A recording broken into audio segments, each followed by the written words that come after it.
बिस्मिल्लाहिर्रहमानिर्रहीम। मैं हूं आपका होस्ट प्रोफेसर इकबाल हैदर और आप मेरा YouTube channel cricket with Iqbal Haider देख रहे हैं। डियर नाजरीन, अगर आपने चैनल को सब्सक्राइब कर दिया है तो I am really thankful to you, और अगर आपने इस चैनल को सब्सक्राइब नहीं किया तो बराए मेहरबानी इस चैनल को सब्सक्राइब करें और जो वीडियो आपको पसंद आती है उसको ज़्यादा से ज़्यादा शेयर करें। डियर नाजरीन, पाकिस्तान और ऑस्ट्रेलिया का पहला टेस्ट जो है वो ख़त्म हो चुका है और पाकिस्तान इस टेस्ट में बुरे तरीके से हार चुका है। ज़ाहिर है कि पाकिस्तान अब हार चुका है और ये एक हिस्ट्री बन चुकी है। आज हम डिस्कशन करेंगे कि पाकिस्तान की हार की वजूहात क्या हैं। ठीक है, गेम में हार जीत होती रहती है, लेकिन इतने बुरे से हारना, ये जो है ना, ये काबिल शर्म, इंतहाई शर्मनाक बात है। इतनी पुअर परफॉर्मेंस जो है वो पाकिस्तान की क्रिकेट टीम की नहीं होनी चाहिए थी जो उन्होंने पहले टेस्ट में शो की है। ऑस्ट्रेलिया ने टॉस जीता और पहले बैटिंग करते हुए एक बहुत बड़ा टोटल जो है बोर्ड के ऊपर लगा दिया। 487 रन्स जो है उन्होंने लगा दिए। अब ये जो पर्थ की विकेट थी जिसके अंदर बाउंस था और गेंद स्विंग भी हो रहा था, सीम भी हो रहा था, इस विकेट के ऊपर जो सबसे पहली जो पाकिस्तान की गलती थी हारने की वो ये थी कि पाकिस्तानी बॉलर्स जो हैं वो अच्छे तरीके से बॉलिंग नहीं कर सके। उसमें मेन करेक्टर जो हैं वो हमारे वाइस कप्तान शाहीन अफरीदी और फ़हीम अशरफ थे। आमिर जमाल ने और खुर्रम शहजाद ने, उनका पहला टेस्ट मैच था। पहला टेस्ट मैच होने के बावजूद उन्होंने जो है बड़ी अच्छी बॉलिंग का मुजाहरा किया। जिस तरह की परफॉर्मेंस जो है ये इन यंगस्टर ने दी है, इसी तरह की परफॉर्मेंस जो है अगर शाहीन अफरीदी और फ़हीम अशरफ दे देते तो यकीनन हम जो है वो ऑस्ट्रेलिया को इतना बड़ा स्कोर करने से रोक सकते थे। ये विकेट जो है, ये पहले भी मैंने कहा था कि ये 250 से ज़्यादा, 250 पौने 300 से ज़्यादा की विकेट नहीं थी। और जब बोर्ड के ऊपर इतना बड़ा ह्यूज टारगेट लग गया तो उसकी वजह से फिर पाकिस्तान की टीम जो है वो अंडर प्रेशर हुई। ये जो 400 487 का जो टारगेट था, मेरा तो ख्याल है कि पाकिस्तान को अगर आप 3 बारियां भी दे देते तो पाकिस्तान जो है ना ये स्कोर नहीं कर सकता था, क्योंकि जिस तरह की ये विकेट थी। उसके बाद जब हमारी बैटिंग आती है तो मेरे ख्याल के मुताबिक हमने पहली जो इनिंग है उसमें बहुत ज़बरदस्त किस्म की बैटिंग का मुजाहरा किया। हमने 100 से ज़्यादा ओवर्स खेले और 270 रन्स बनाए उस विकेट के ऊपर। इस विकेट के ऊपर 270 रन्स बहुत अच्छा स्कोर था। अगर ऑस्ट्रेलिया ने भी पहली इनिंग्स में इतने ही रन्स बनाए होते, 270-75, हमने अच्छी बॉलिंग की होती, तो सेकंड इनिंग्स में मैच बिल्कुल लेवल होना था। और दूसरा ये है कि ऑस्ट्रेलियन बॉलर्स ने अपनी लाइन और लेंथ के ऊपर बॉलिंग की है। तीनों बॉलर जो उनके फास्ट बॉलर आए हैं उन्होंने ना दाएं ना बाएं, जस्ट जो है ना वो good length, shot of good length पर जो है ना वो बॉलिंग करते रहे, एक ही मुकाम पर बॉलिंग करते रहे। और पाकिस्तानी बैट्समैन मेरा ख्याल है तकरीबन कुछ 60 से 70 दफ़ा जो है वो पहली इनिंग्स में बीट हुए थे। लेकिन बहरहाल जो है ये मेरे ख्याल के मुताबिक जो है वो 270 रन्स बड़े अच्छे थे। लेकिन चूंकि पहली इनिंग्स में उन्होंने 487 का जो फट्टा लगाया था बोर्ड के ऊपर, उसकी वजह से पाकिस्तान की टीम अंडर प्रेशर आ गई। उसके बाद पाकिस्तान फॉलो ऑन होता है और वो पाकिस्तान को दोबारा खेलने की दावत नहीं देते, बल्कि वो कहते हैं अपने बैट्समैनों को आएँ जिनकी पहली इनिंग्स में बारी नहीं लग सकी वो दोबारा खेलने आके, और दूसरी इनिंग में 233 रन बनाकर 5 खिलाड़ी आउट होने के ऊपर वो इनिंग्स को डिक्लेयर कर देते हैं। अब दूसरी इनिंग जब शुरू होती है तो पाकिस्तान के जो बॉलर्स हैं, खासकर खुर्रम शहजाद, उन्होंने एक दफ़ा ऑस्ट्रेलियन बैटिंग को हिला के रख दिया था। लेकिन मसला ये है कि दूसरी तरफ बॉलिंग कौन कर रहा था? शाहीन अफरीदी। अगर वो साथ दे देते तो डेफिनेटली हम जो है ये ऑस्ट्रेलिया को दूसरी इनिंग में भी जो है इतना बड़ा स्कोर नहीं करने दे सकते थे। लेकिन इंतहाई मायूस कुन कारकर्दगी शाहीन अफरीदी की कि उन्होंने पहली इनिंग में भी तकरीबन 4 रन पर ओवर से रन्स खाए और सेकंड इनिंग्स में भी। पहली इनिंग्स में उन्होंने 96 रन दिए, 96 रन देकर एक खिलाड़ी को आउट किया और शाहीन अफरीदी बेचारे 4 रन की वजह से अपनी सेंचुरी मुकम्मल ना कर सके। ठीक है, जो उन्होंने रन दिए मैं उनकी बात कर रहा हूँ कि 4 रन की वजह से वो अपनी सेंचुरी मुकम्मल नहीं कर सके पर्थ के विकेट के ऊपर, जो कि बॉलर का एक ख्वाब होता है कि मैं इस तरह की विकेट के ऊपर बॉलिंग करूं। और वहां पे हमारे जो नंबर 1 बॉलर हैं, उन्होंने 96 रन दिए और एक खिलाड़ी को आउट किया। और दूसरी इनिंग में जहां पे वो मारधाड़ की बारी आई, तो वहां पे फिर शाहीन अफरीदी ने, जहां पे उनका दिल कर रहा था, वहां पे वो शाहीन अफरीदी को शॉट मार रहे थे। और दूसरी इनिंग में उन्होंने 19 ओवरों में 76 रन देकर एक खिलाड़ी को आउट किया।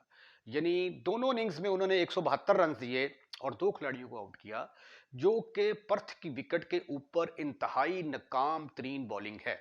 मेरा ख्याल है कि अगर मैं वहां पे जाके बॉलिंग करता, तो शायद मेरे जो है ना स्टैट इससे कहीं बेहतर होते। तो शाहीन अफरीदी के ऊपर जो है ये बहुत बड़ा क्वेश्चन मार्क है।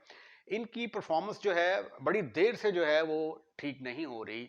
एशिया कप से ये सिलसिला शुरू हुआ, वर्ल्ड कप में इन्होंने हमें हरवाया, उसके बाद फिर अब टेस्ट मैचेस के अंदर जो है इनकी तो बॉल ही नहीं पहुंच रही है। 130-31 की स्पीड से बॉल कर रहे हैं। या तो हो कि लो जी इन्होंने बॉलिंग की है, इनकी स्विंग हो रही है, सीम हो रही है, ऐसे बैट्समैन खेलने जा रहा है, बीट हो रहा है, इस तरह की कोई भी चीज़ जो है ये शाहीन अफरीदी की बॉलिंग के अंदर नज़र नहीं आई। तो मेरे ख्याल के मुताबिक पाकिस्तान के कप्तान जो शान मसूद हैं, उनको ज़रा दलेर किस्म के फैसले लेने की ज़रूरत है और शाहीन अफरीदी को बाहर निकाल के उनको वसीम जूनियर को खिलाना चाहिए, क्योंकि वसीम जूनियर की परफॉर्मेंस जो है वर्ल्ड कप के अंदर बड़ी अच्छी रही थी। वो एक वाहद बॉलर थे जो कि बाकी बॉलर्स की निस्बत अच्छे बॉलर्स नजर आ रहे थे। वो रिवर्स स्विंग भी कर रहे थे, उनका गेंद भी पहुंच रहा था, स्विंग भी कर रहे थे, स्विंगिंग यॉर्कर भी मार रहे थे। तो मेरे ख्याल के मुताबिक शाहीन अफरीदी की जगह पे जो है उनको किक आउट कर देना चाहिए और उनकी जगह पे वसीम जूनियर। और ये 2 यंगस्टर हैं आपके, ये आपके फ्यूचर हैं। अब आमर जमाल ने पूरे मैच के अंदर 7 खिलाड़ियों को आउट किया है और खुर्रम शहजाद ने 5 खिलाड़ियों को आउट किया है। अब टोटल जो है उनकी 15 विकेट्स गिरी हैं। 15 में से 12 खिलाड़ियों को जो है इन दोनों ने आउट किया है, जो कि अपना पहला टेस्ट मैच खेल रहे थे। तो इसलिए सारा क्रेडिट, सारे जो है ना मार्क्स जो हैं वो मैं दूंगा अपने यंगस्टर बॉलर जो हैं हमारे खुर्रम शहजाद और आमर जमाल को। ठीक है, बड़ी अच्छी बॉलिंग की उन्होंने। उसके बाद आगा सलमान ने स्टॉक बॉलर का रोल बड़े अच्छे तरीके से सर अंजाम दिया। वो हमारे मेन बॉलर नहीं हैं, वो उनको एज ए स्टॉक बॉलर हमने खिलाया था और मेरा ख्याल है कि उन्होंने इस विकेट के ऊपर बड़ी अच्छी बॉलिंग की और उन्होंने स्कोर को रोक के रखा।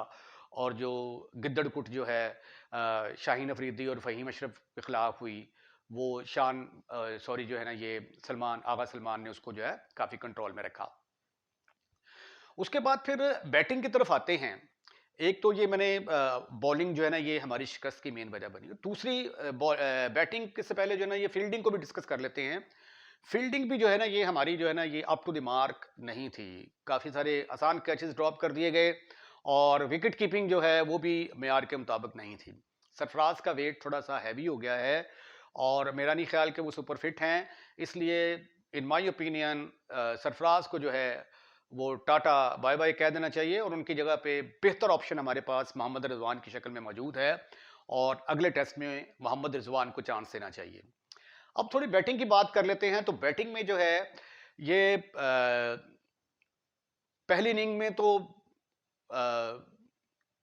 अच्छी हमारी बैट्समैनों ने बैटिंग की, लेकिन दूसरी इनिंग में ऑस्ट्रेलिया के बॉलर्स ने इतनी अच्छी बॉलिंग की है कि वो जो है ना, जब मैं मैच देख रहा था तो उन्होंने दिखाया कि वो एक बॉक्स बना हुआ था ऐसे करके, ठीक है, और वो जो पैट कमिंस उनका कप्तान है उसकी बॉलिंग दिखा रहे थे, वो सारी बॉल्स वहीं पे आके गिर रही थी, सारी बॉल वहीं पे आके गिर रही थी।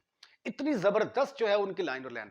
एक प्रोफेशनल बॉलर जिस तरह होता, वो एक प्रोफेशनल जो है ना टीम और उसके प्रोफेशनल बॉलर जो हैं और प्रोफेशनल किस्म की उन्होंने जो है ये बॉलिंग की है। जबकि हमारे बॉलर्स ने दाएं बाएं आगे पीछे जहां पे दिल किया, जहां पे बैट्समैन को जरूरत होती थी वहां पे उन्होंने बॉल फेंकी और फजूल किस्म की हिट्स जो है वो खाई। और शान मसूद जो है एज ए कैप्टन, अगर वो कप्तान ना होते तो मेरे ख्याल के मुताबिक तो उनकी टीम में जगह नहीं बनती थी। प्रैक्टिस मैच में तो उन्होंने डबल सैंकड़ा खड़का दिया, लेकिन जहां पे स्कोर करना चाहिए था वहां पे जो है वो एक ही एक्शन के साथ वो आउट हो गए। जिस तरह वो पहली इनिंग में आउट हुए हैं, आउटसाइड दिया जिन्होंने मारा, बिल्कुल एक्शन रिप्ले था। दूसरी इनिंग में भी उन्होंने वही चबल शॉट मारी। जो अच्छे प्लेयर होते हैं वो अपनी गलतियों से सीखते हैं। बाबर आजम से बहुत ज़्यादा तवक्कुआत थी हमें।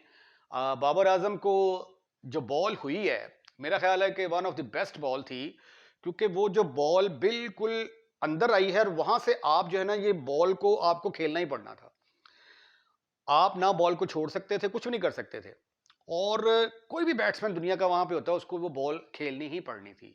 और बड़ी अच्छी बॉल थी, बड़ी अच्छी लेंथ पे बॉल करके वो अंदर लेके आए हैं।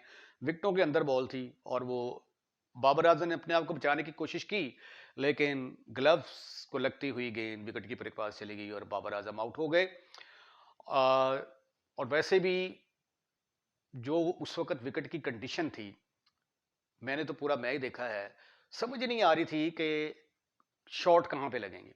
और दूसरा, उन्होंने ऑस्ट्रेलियन बॉलर ने बॉलिंग भी बहुत ज़्यादा ख़राब की। अब सरफराज जो है, वो तो बिल्कुल जो है ना क्लूलेस, उनको तो बिल्कुल समझ ही नहीं आई, कलरलेस नज़र आए। पहली इनिंग में भी जो है ना वो अ, जो उनके मिचेल स्टार्क हैं, गेंद को ऐसे अंदर लेके आए, वो अपने बल्ले को पहले ही तिरछा कर चुके थे और किला खड़क उखड़ के उनका जो है वो दूर जा गिरा। और दूसरी इनिंग में भी जो है वो कॉट बिहाइंड हो गए। तो मेरा नहीं ख्याल कि सरफराज की जो है वो टीम में जगह बनती है। और इसी तरह फ़हीम अशरफ, वो भी टीम के ऊपर काफ़ी बोझ हैं। तो ये 4 से 5 तब्दीलियां अगर आप टीम में कर सकते हैं, तो आपकी टीम आगे अच्छा परफॉर्म कर सकती है। अगर आप ये 4 से 5 तब्दीलियां नहीं करेंगे, तो हमारी टीम आगे भी इसी तरह का परफॉर्म करेगी, जिस तरह के हमने पर्थ टेस्ट के अंदर परफॉर्म किया है। नंबर 1 तो शाहीन अफरीदी को चेंज करने की ज़रूरत है।